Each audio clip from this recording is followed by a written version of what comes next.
Hello, and welcome to another Arsenal Unfiltered. My name is Mark, and today's pod is all about reviewing the 2-0 defeat to Bournemouth on Saturday evening. Really not what any Arsenal fan was hoping for on their Saturday night, I don't think.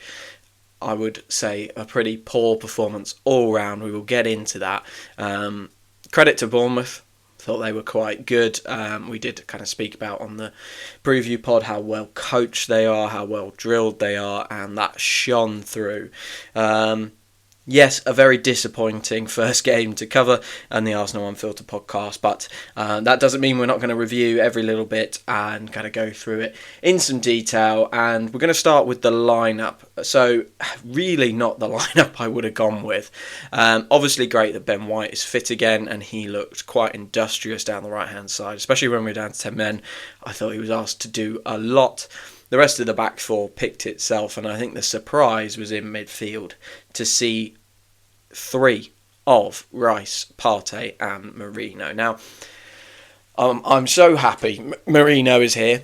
I'm so happy he is ready to start games, and obviously he played with Spain in the international break. I do think that's a strange midfield. A really strange midfield.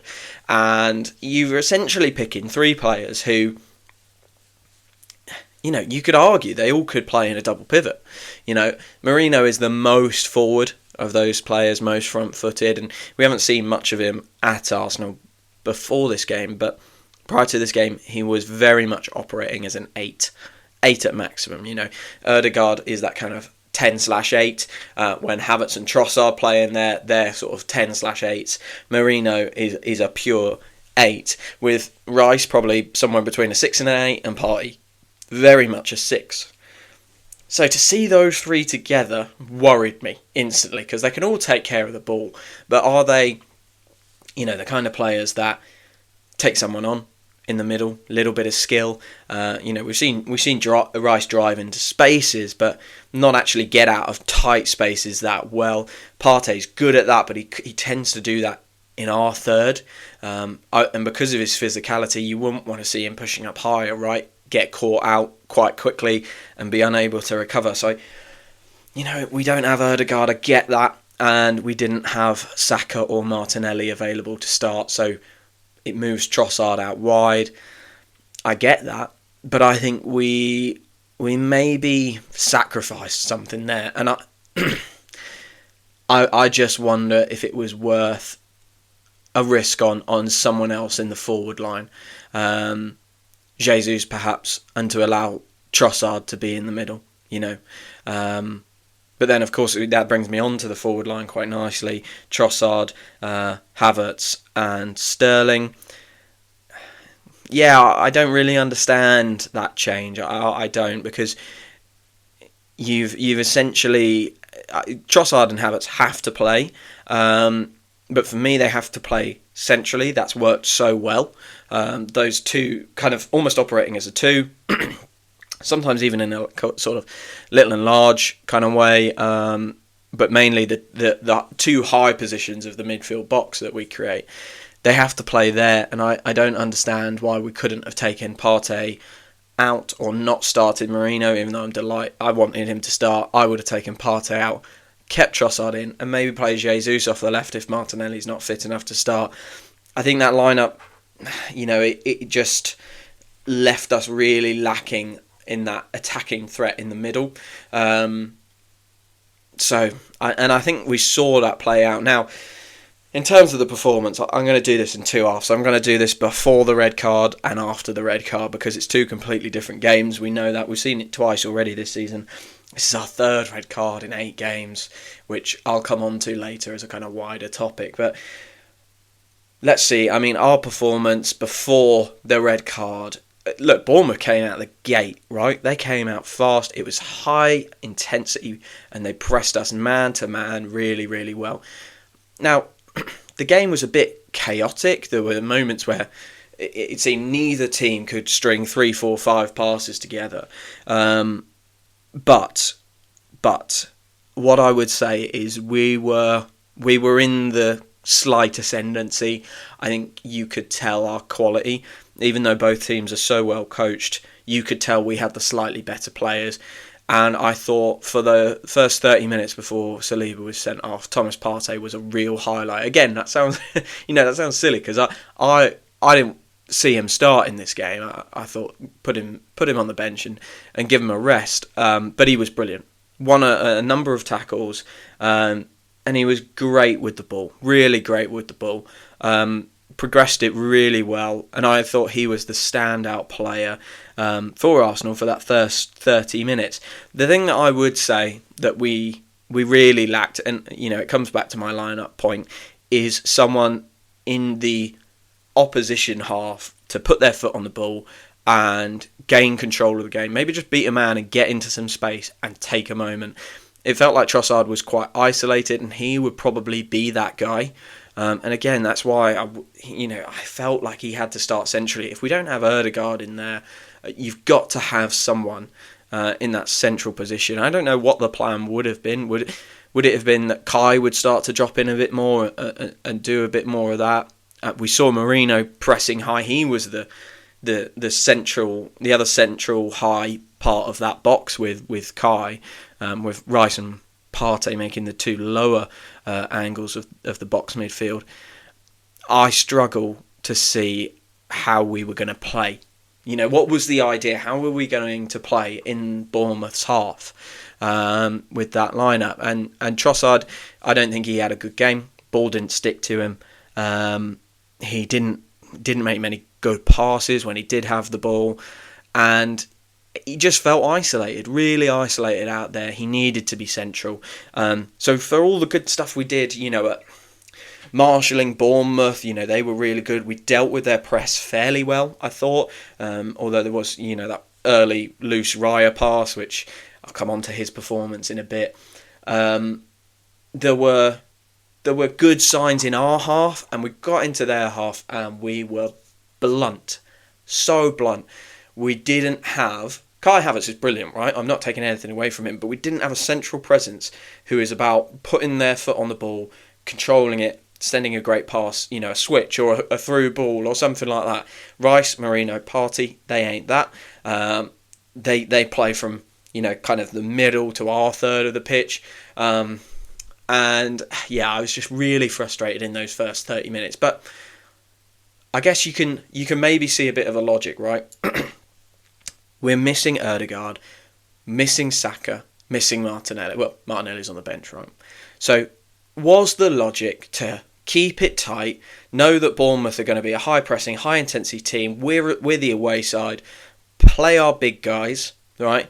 And then at 60 minutes, bring on a Wanyeri, bring on a Jesus, and try and change the game that way and win it later. I wanted us to go and win it early and shut up shop with Shakhtar and then Liverpool on the horizon, but it seems, well, obviously we didn't do that, but that could have been the plan up until the moment of the game, the William Saliba red card.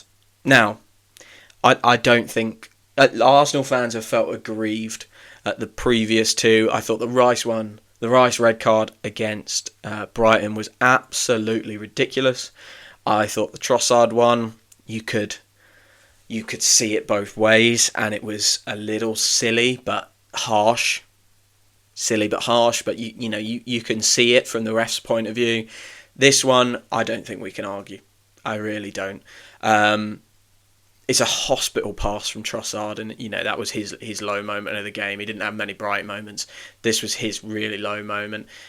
And Saliba, he was destroyed in the French media earlier over the international break for his performance. I think he gave away a penalty and was at fault for a goal. Clearly, I don't know if that's knocked his confidence, but I don't think he necessarily does anything wrong. He's in the wrong place at the wrong time. I saw some analysis on Sky Sports that was talking about, he's allowed Evan Nielsen to get goal side of him. It's such a stupid piece of analysis because he's clearly trying to play him offside and press up because we have the ball. He can't anticipate that pass from Trossard. You would not anticipate that. There's literally no point of him standing goal side of Evan Nielsen while we've got the ball. especially because it was in a tight area. If it gets turned over, they're going to want to try and play him offside. So a really stupid piece of analysis there. That annoyed me. But I think he, I guess I don't blame him. He kind of runs across Evan Nielsen a little bit, or does Evan Nielsen run across him? I'd probably have to watch it again to see that. But he clips his legs. He has a little tug. It's one of those. It is one of those that can happen to anyone. We saw, I think it was in the Fulham Aston Villa game, another denial of goal scoring opportunity, red card. I think this is very different to the other two red cards. But we clearly have a problem at the moment. We clearly have a problem with, I don't know if it's naivety or a little bit of rashness, a little bit of emotion. In all three of them, it's a little touch from Rice. It's the kind of kick away from Trossard. In this instance, it's that kind of, I don't know. It's not being clever from Saliba, is it? Running across him when he's the last man. He really needs to think a little bit more. I think we've just been so naive to the refereeing so far this year. I think I'm not going to talk about agendas or anything like that. I hate that sort of narrative. But you've got to remember the context of there were a lot of mistakes in the refereeing across all the clubs last year. In the refereeing decisions, we know that in the Premier League they are just trigger happy now with yellow and red cards. We seem to be accumulating them, and I mean all the clubs seem to be accumulating them at a crazy rate. I thought the ref didn't make any really egregious errors in this game, but God, they're just so happy to blow the whistle, aren't they? And you watch the Champions League reffing nowadays, and it's so much better. It allows the game to flow. It's fair, consistent. Whereas the Premier League refs are just trying to blow for everything, and I mean that both ways. Arsenal got a number of those, as well as Bournemouth getting a number of those, but we need to be smarter. I think we need to be smarter in that context, that actually the refereeing is not going to be of a perfect standard, and the refereeing is tight.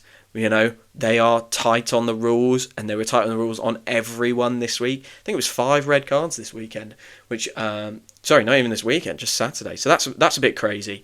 But the game changed on that moment, didn't it?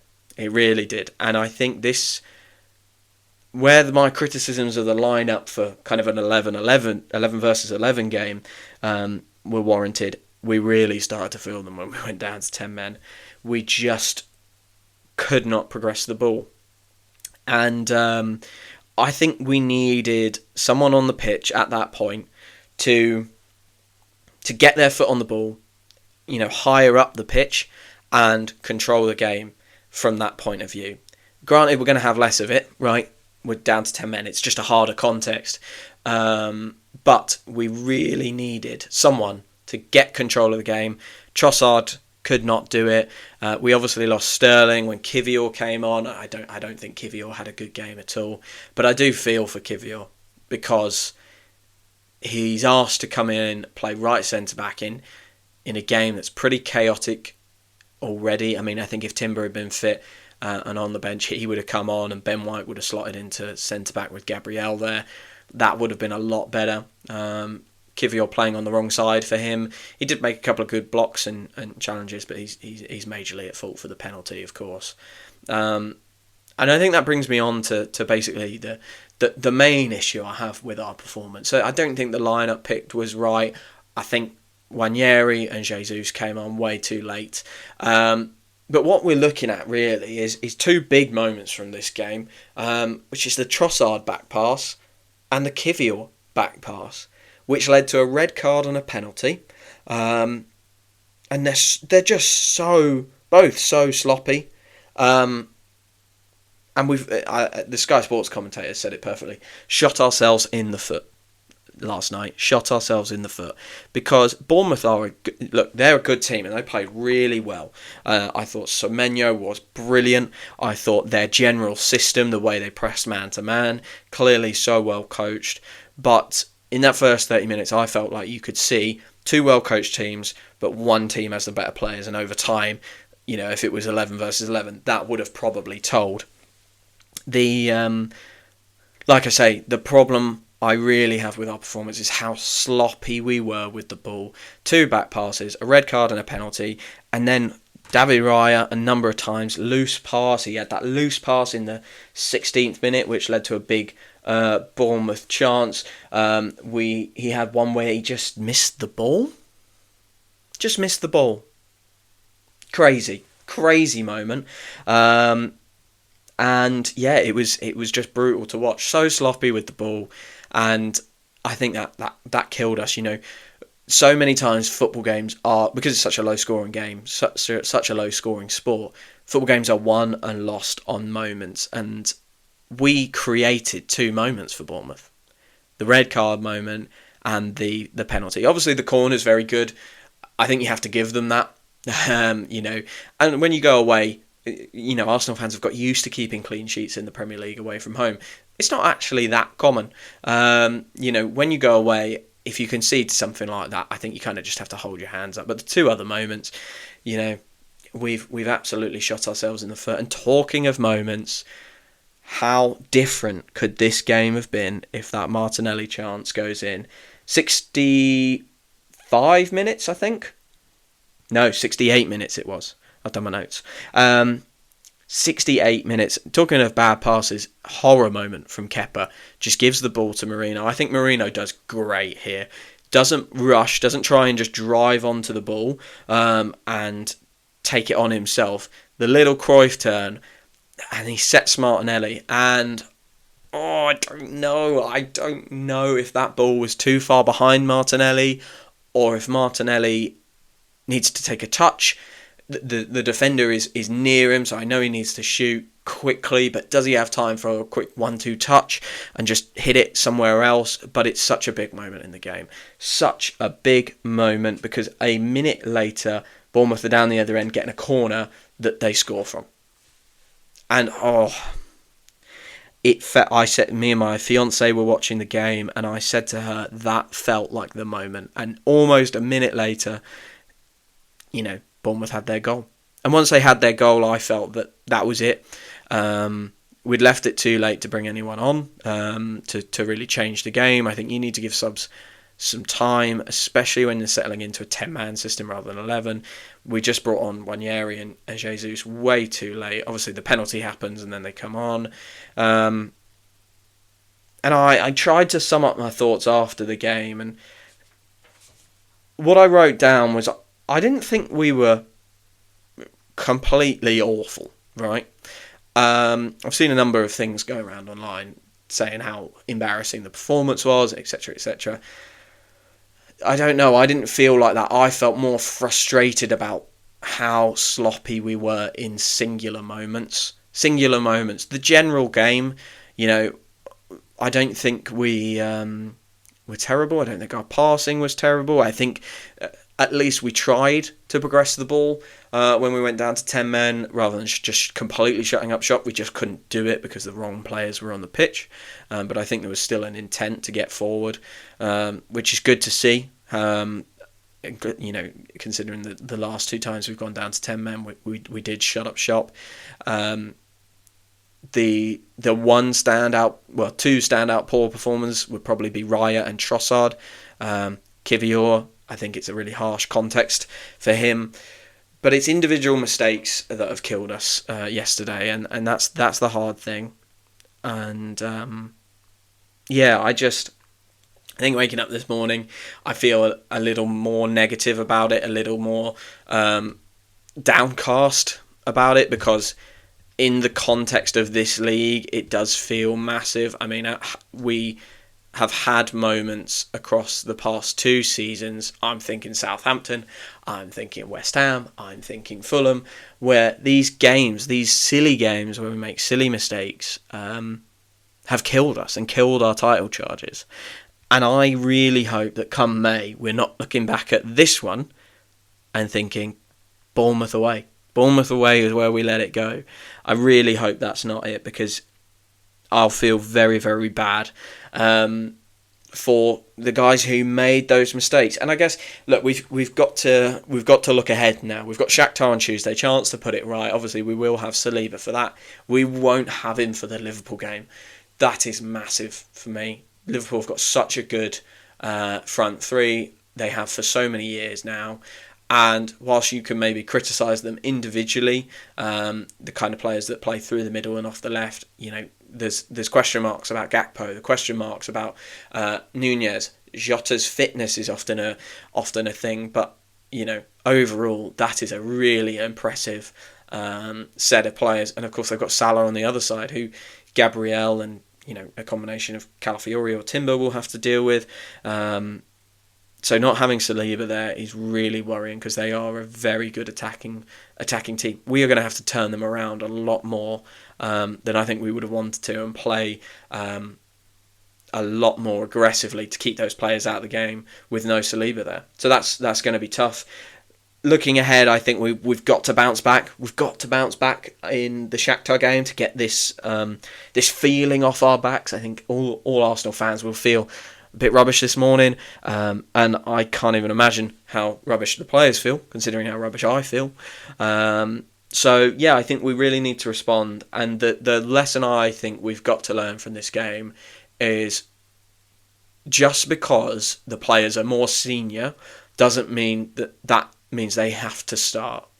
And for me, that is the Nwaneri conversation. We played Rice, Marino and Partey in midfield today because we don't have Martin Ødegaard and we didn't have Saka or Martinelli. So Trossard apparently had to play wide, although I don't agree with that. Why was Nwaneri only given 10 minutes? I mean, at the end was so much better. We were so much further forward because we had players in that area who wanted to take the ball, who wanted to get the ball, put their foot on the ball and play passes, beat men. You saw that when Nwaneri came on. And I think that's the lesson we've got to learn. Just because Martin Ødegaard's out doesn't mean we get rid of that role. The 8/10 has to be there. They have to be playing. And they have to orchestrate the front third of the pitch for us. We didn't have that at 11 versus 11. We didn't have it 10 versus 11. And I think it probably was the reason we couldn't play our football.